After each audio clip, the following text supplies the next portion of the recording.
कुछ समय के बाद उनकी जो रोहिणी नदी का भारत में पानी आता था, उस पानी का बंटवारा हो गया।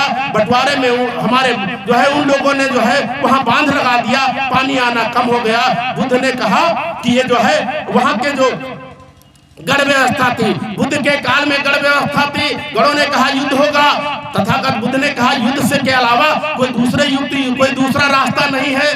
तो बुद्ध ने कहा, उनके लोगों ने कहा युद्ध आपको करना पड़ेगा, आप राजा के युवराज हैं, आपको इसका बहिष्कार नहीं कर सकते। उन्होंने कहा उधर ननिहाल के लोग हैं, इधर ननिहाल के लोग हैं, तलवार चलेंगी पानी के लिए, और तो पूरा खून लाल हो, जो पानी भी लाल हो जाएगा, इधर के लोग मरेंगे तो ननिहाल के लोग, उधर के लोग मरेंगे तो ननिहाल के लोग। तो ऐसा कोई दूसरा रास्ता निकले जिसमें पानी को बिना युद्ध किए पानी मिल जाए। लेकिन उन्होंने कहा कोई दूसरा रास्ता नहीं। तो वहां पर सभा बैठी। सभा बैठने के बाद तथागत बुद्ध को जो बाहर निकाल दिया गया। उनको गढ़ व्यवस्था जी थी, वो सभापतियों पंचायत बैठी, उसमें बुद्ध को दंड दिया गया। बुद्ध लोग कहते हैं कि बुद्ध अपने विश्व सुंदरी यशोधरा को छोड़कर चले गए, ऐसा नहीं।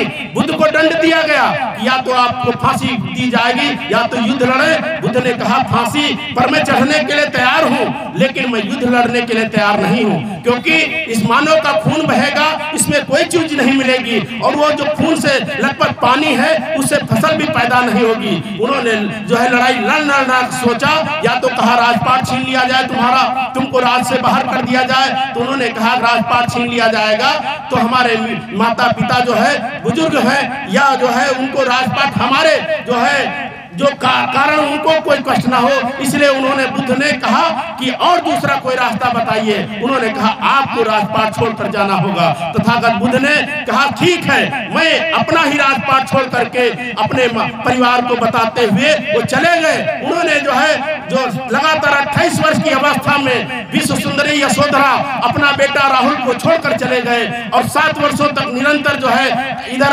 अलार कलाम के पास हो, रामसूत के पास हो, बहुत सारे ऋषियों मुनियों के पास गए और उन्होंने सत्य की खोज किया।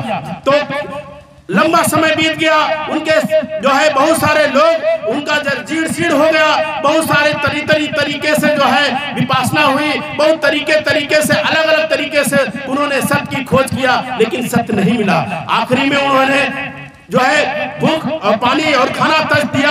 7 दिन के अंदर उनका शरीर जीर्ण शीर्ण हो गया, और जीर्ण शीर्ण होने के बाद एक ग्वाला सुजाता नाम की ग्वाला, उसने वट वृक्ष के नीचे एक अपने पुत्र की मनौती मानी थी, उसकी मनौती पूरी हो गई। उन्होंने देखा कि एक कुश की चटाई पर बैठा जीर्ण शीर्ण अवस्था में तथागत बुद्ध है, और उसको पता नहीं था। उन्होंने सोचा कि ये वट वृक्ष देवता ही स्वयं प्रकट हो गए। उन्होंने खीर रख दिया। तथागत बुद्ध ने के मन में उसी समय कुछ लड़कियां एक गीत गाते हुए जा रही थी कि वीणा के तार ना इतने तंग करो कि तार टूट जाए, न इतने ढीले करो कि सुर ना निकले। तथागत बुद्ध वही 2 लाइनों से उनके दिमाग में एक बात चली कि मैंने तो शरीर का जो तार है, मैंने शरीर पर इतना कष्ट दे दिया कि मेरा शरीर जीर्ण शीर्ण हो गया, मैं मरणासन की ओर बढ़ रहा हूँ। अगर मैं मर गया तो सत्य की खोज कौन करेगा?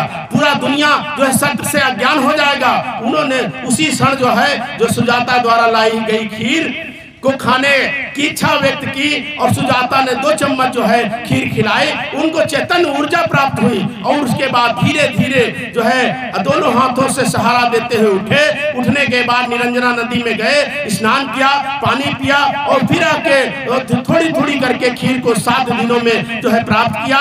और 7 दिनों में प्राप्त करने के बाद उनको जो शरीर में नई चेतना आई, ऊर्जा आई, और उसके बाद धीरे धीरे उनको ज्ञान प्राप्त हुआ। ज्ञान प्राप्त होने के बाद जो बोध गया बिहार में ज्ञान प्राप्त हुआ। ज्ञान प्राप्त होने के बाद उन्होंने सोचा कि जो हमसे सबसे पहले जो हमारे साथी संगी थे, उनको जाके पंचभद्र जो थे, उनको जाकर ज्ञान देने का काम करें। वो जाके कुशीनगर बोध गया से सारनाथ पहुंचे, जो आपके जो उनके साथी संगी थे उन्होंने कहा ये बुद्ध आ रहा, अब इससे कोई बोलेगा नहीं, इससे कोई बात नहीं करेगा। लेकिन जैसे ही बुद्ध का तेज उनके पास पहुंचा, वो सारे के सारे लोग खड़े हो गए, नमन किया, वंदन किया। बुद्ध बैठे और उसके बाद उनको संदेश दिया। उनको संदेश क्या दिया बुद्ध ने? तथागत बुद्ध ने सबसे पहले क्या खोज किया? सबसे पहले चार आर्य सत्य की खोज किया। कौन से आर्य सत्य हैं? सबसे आर्य माने सबसे श्रेष्ठ सत्य। तथागत बुद्ध ने सबसे पहले जो चार आर्य सत्य की खोज किया कि दुनिया में दुख है, दुनिया में दुख है, दुख का कारण है, कारण का निवारण है, निवारण का उपाय है। दुख क्या है? गरीबी, अशिक्षा, जातिवाद, भेदभाव और अंधविश्वास। बुद्ध जो दुख के कारण है, जो गरीबी है, बुढ़ापा है, रोग है, ये दुख के कारण है। दुख का कारण है निवारण, निवारण के लिए फिर वो दुख के कारण अगर हम जो है पांचशील निवारण पर ही उन्होंने 5 शील दिया कि हमारे लोग जेल चले जाते, हमारे लोग दारू शराब पीते, हमारे लोग वैश्यावृत्ति करते, हमारे लोग लड़ाई झगड़ा करते, इसलिए उन्होंने 5 शील दिया। दुख का कारण है, कारण को रोकने के लिए 5 शील दिया। 5 शील में और उसके बाद उसके उपाय बताए, उपाय में 3 रास्ते बताए, 8 अष्टांगिक मार्ग बताए, 38 मंगल कामनाएं बताए, जीवन मुक्ति के 108 मार्ग बताए।